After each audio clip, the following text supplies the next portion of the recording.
In 2008, a small group of international scholars and activists met over 3 days in the heart of the Canadian prairies to storytell, ponder, and discuss our collective crisis of human relationship with our Earth Mother. We represented a diverse range of interests, disciplines, cultural identities, ancestral histories, and geographies. Our commonality was our deep concern for the well-being of Mother Earth, and the belief that an important path to planetary human healing lay in Indigenous worldviews and the recovery of these within all peoples. The University of Saskatchewan recently hosted a Human Ecology Week to examine how people relate to each other and the world around them. A presentation at Mayfair United Church dealt with issues related to human migration. We've been discussing how a human ecology framework can be applied to issues of immigration and human rights. So essentially, by human ecology, we're really talking about the nature of our deep connectedness between human beings, but also about our relationship and our interconnection with the earth and putting these things together. So we've had a very interesting week discussing these different issues, and we've also talked about how it's also related to the need for people to develop a real relationship of belonging to the land, so care for each other, but also an ethic of care for the land. One result of our time together was the publication of the book Radical Human Ecology, Intercultural and Indigenous Approaches, a collection of essays by 22 scholars from around the world which pioneers new directions in human-environmental relationships and applies head, heart and hand to our collective and common good. In the fall of 2012 and spring of 2013, two of the editors, Lewis Williams and Rose Roberts, launched the Radical Human Ecology Dialogue series across Canada. Dialogues were held in Toronto, Saskatoon, Edmonton and Victoria, Canada. This video captures a synopsis of these conversations and is an introduction to the Radical Human Ecology work. These community conversations represent the collective experiences of Radical Human Ecology contributors, invited speakers and companion journeyers about what it means to be fully human today. Kia ora tātou. I'm Lewis Williams, founder, Koro International Network and Associate Professor, University of Southern Queensland.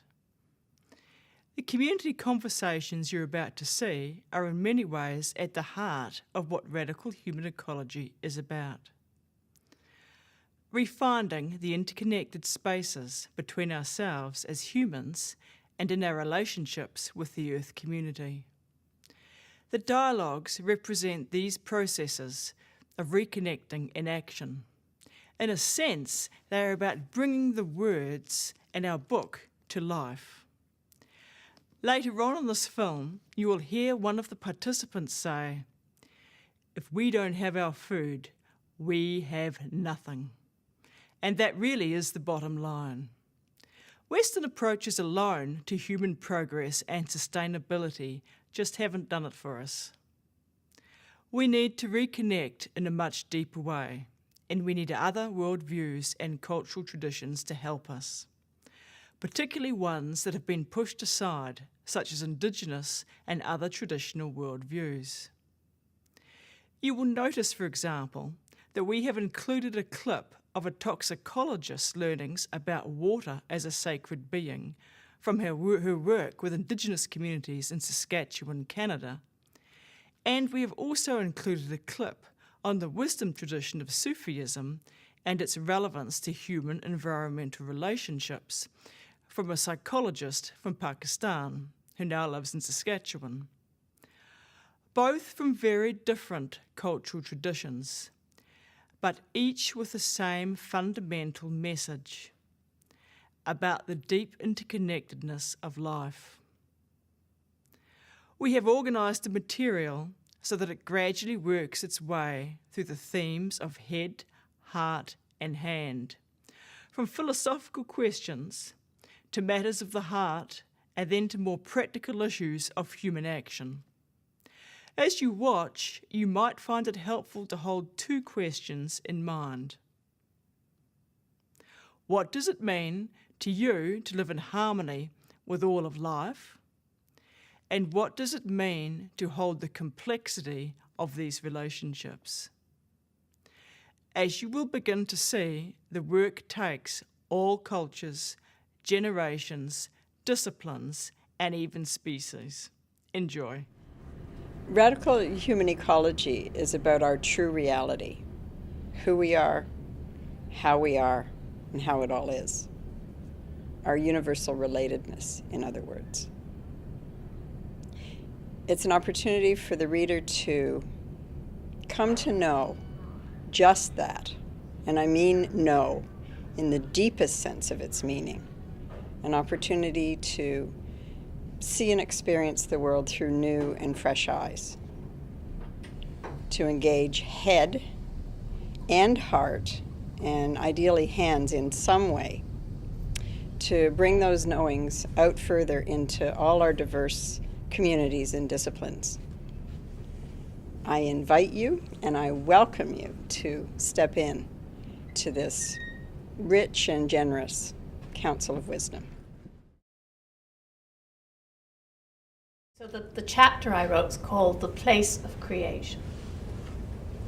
And that's a multi-layered title, of course, because it's whole earth is a place of creation, the whole universe a place of creation.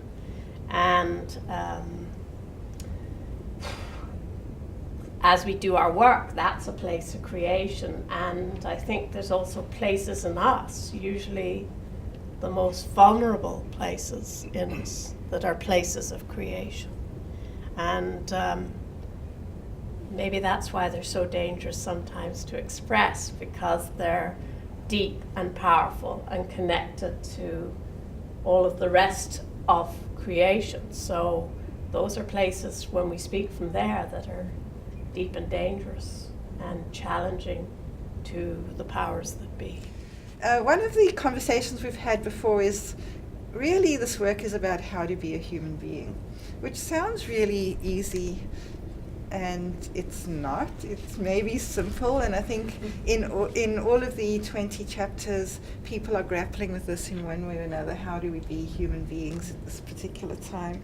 It seems like only human beings are confused about their role on this earth. Mm-hmm. You know, like a moose doesn't ask himself, well, what am I supposed to be doing?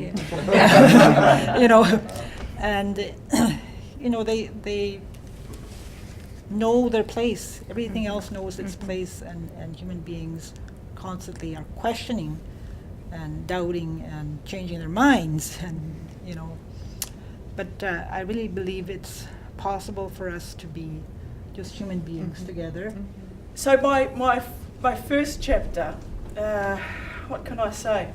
It's about my journey to, I suppose, the Indigenous part of myself. It's about my journey to what is underneath, what really is the nature of reality. And I think in terms of, for all of us, I'm sure, if we think, how can we be the best human being that we can be, then surely an important question there is, what is the nature of reality? What is the nature of my reality? Because if I think that rock's a dead rock, right, well, I'm not going to really treat it as I might if I think of it as an alive rock. Yeah? The same with the oceans, the same with the trees. So I think this is a very important question. As a toxicologist, I work with First Nations communities, looking at the challenges and barriers to accessing safe drinking water. And as a result of that, I've reflected how we view water in modern society. And if you look back over time and in history, water was very sacred, very spiritual. It was utilized for cultural ceremony. But over time, as a result of industrialization and the growth in the human population, it has seen as a commodity. And it is something that is now seen as owned rather than shared. Through my research with communities, I've learned that water is a spirit. It connects all living things. And if you think about it, water is the thing that connects everyone. Because without, and all living things, because without it, there would be no. Sufism proposes a really complex way of connecting with everybody. It just views an essence which is universal and which is divine, and sees that essence in every living being, including the stones, including the earth, including the water. Sufis see that essence in everything which is the creation of what they call supreme consciousness. There's no doubt in my mind. I just turned 65. I'm trying to figure out how to be older. That this whole essence of getting to a way of seeing ourselves as one part of this great world, just one part, is so important. I went to residential school for 7 years. And before then, my grandmother raised me for 3 years, and she was a medicine woman. And my mom was in a sanatorium, so I didn't know, I thought she was dead because nobody told me why she was away when I was a little girl. So for the 3 years of my life, I was with my nukum, and then I went to residential school for 7 years. So my memory went to sleep during that period of time when I had watched her she was a medicine woman. My 4 grandmothers were all medicine women, and they all had sweat lodges. And my grandfathers were all the Uskapes, where they looked after the sweat lodge. And so when I went to residential school, all of that was forgotten. It literally was forgotten. I mean, the whole ritual was still there, but I never thought about it because it was something that wasn't encouraged. And so my journey back to my community began in 1973. And what I'm finding with people in my vintage, and I'm getting real old, is that many of us have started in the 70s, those of us who were trained in residential school, going back to, and resurrecting all that lost knowledge. So it's a long journey, and what we're doing is helping each other collect the knowledge and the information. And I went into psychotherapy when I was 24. I had a wonderful psychiatrist because I had big issues to deal with residential school, the issues of abandonment and insecurity and not being confident and being shamed and all of that stuff. And because I also grew up with family violence and the addictions. Both my parents went to residential school, so all of this combination of the family trauma, including, of course, the colonization that entrapped my family on a reserve. And so it's a lot of psychodynamics that hits the soul and the spirit. And as I sat here, I realized another thing that drew me here tonight is my own ancestry. You know, English, also Scottish, Irish, the Celts. So we had the English invading the Celts, the Celtic culture. We had both cultures invading this continent here. And yet I am of this place. I was born here as well. And so it sort of touches that first question that Lewis put up there. You're really living in harmony with life and holding the complexity. And I think it also touches on what we heard from the first 2 voices, just that when people were wondering about where's the more than human in the title, it goes back to, I think, something that Brenda said earlier about, well, we have to figure out who the hell we are first. Think again about the 2 questions I posed earlier. What does it mean to you to live in harmony with all of life? And what does it mean to hold the complexity of these relationships? We've just seen, for example, Louise Huff, a Cree elder and residential school survivor, talk about some of her healing journey and reconnecting with the traditions of her people that was so brutally wiped away by colonisation. You then heard James Wells of Toronto, whose ancestors are relative newcomers to Canada, allude to the need to belong to a place and to be of a place, or in a sense, developing a sense of indigeneity to place while respecting the traditions of First Peoples, and perhaps being aware of the privileges that can go with being white. Radical human ecology or intercultural and Indigenous approaches are complex. Intercultural work is complex. Yet we need to heal, and our planet needs to heal, and it can only be a collective effort. Next, you'll hear about some perspectives about putting our hands to the wheel and this critical juncture in our human history. I feel like there needs to be almost like a drastic re-envisioning of education overall. And I think that's what really has brought me to this book and this community, is because education is like almost one aspect of community and learning and understanding, and coming to that understanding of what it is to be human and why we are here on this land and learning in this way. But also, I guess, remembering and continuing on the knowledge of our ancestors and of those that have come before us. So that's kind of my journey. I also have conflicts of identity and connection to this earth. So I guess that's the part of me being lost and yet found.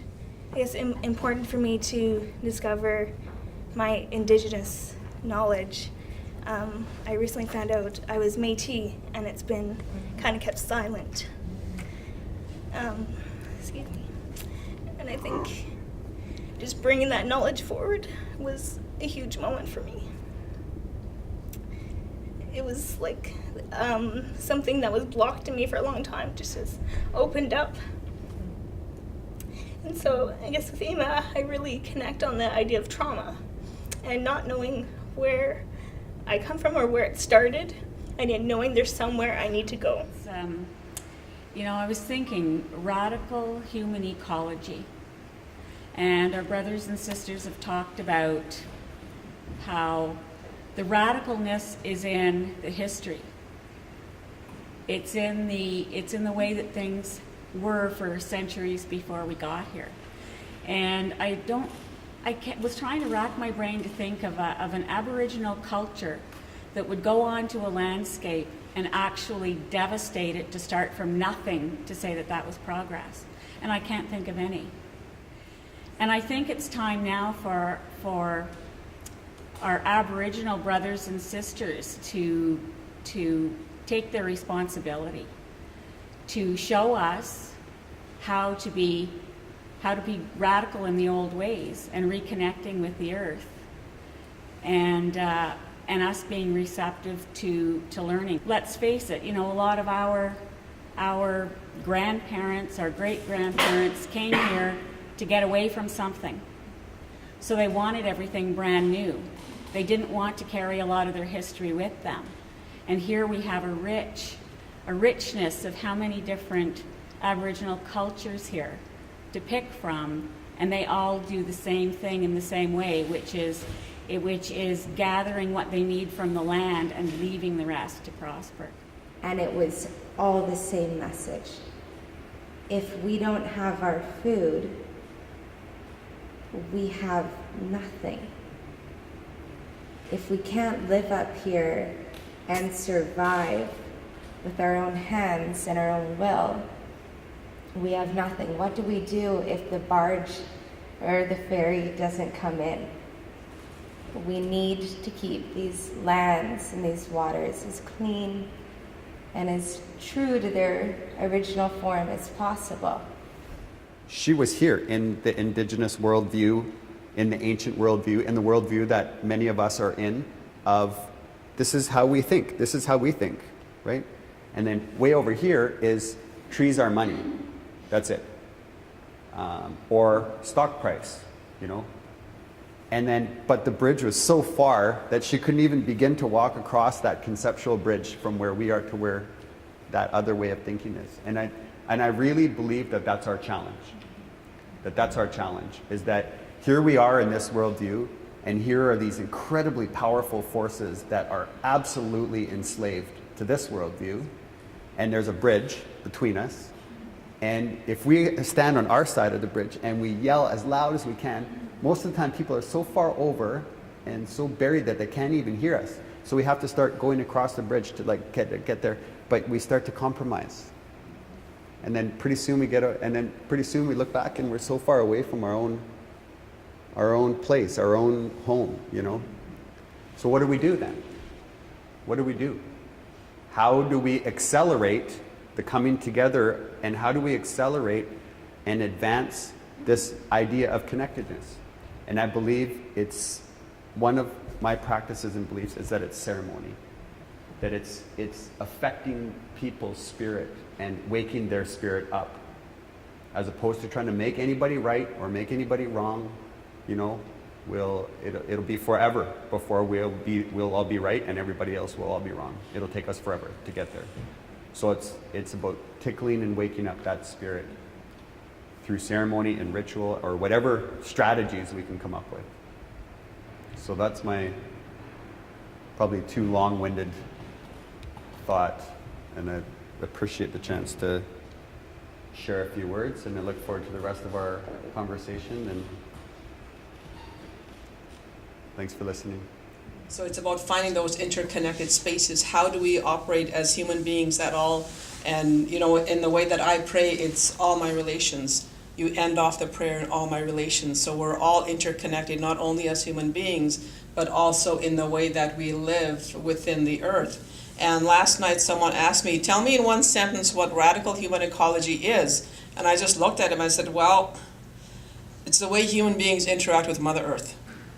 And that's about as simple as I can make it, but that's also as expansive as I can make it. And in the chapter that I wrote, it's about being respectful in the way we interact, not only with each other, but the way with Mother Earth. And I am a mother. I have 2 children, and my responsibility as a mother is to care for them, but it's also my responsibility to discipline them. And that's what we're seeing now in the way that Mother Earth is reacting to us. She is disciplining us because we are not looking after her, and we are not showing the respect that we have for her in terms of how she provides us with the air that we breathe, with all the food that we eat. So it's about establishing that connection. And just the way that I live my life now, and the teaching that I've done, it's helping youth to find that connection to the earth. And even among the youth in First Nations communities, that's what's missing, in that connection, that spirituality, because it's been lost. So what radical human ecology means to every one of us is going to be different. And part of our life path is finding that connection. And, you know, at higher education, that's what it's all about, right? You have all these opportunities to learn different worldviews, different ways of seeing the world, and to take that knowledge and go out into the world and see what it is that you want to do with it.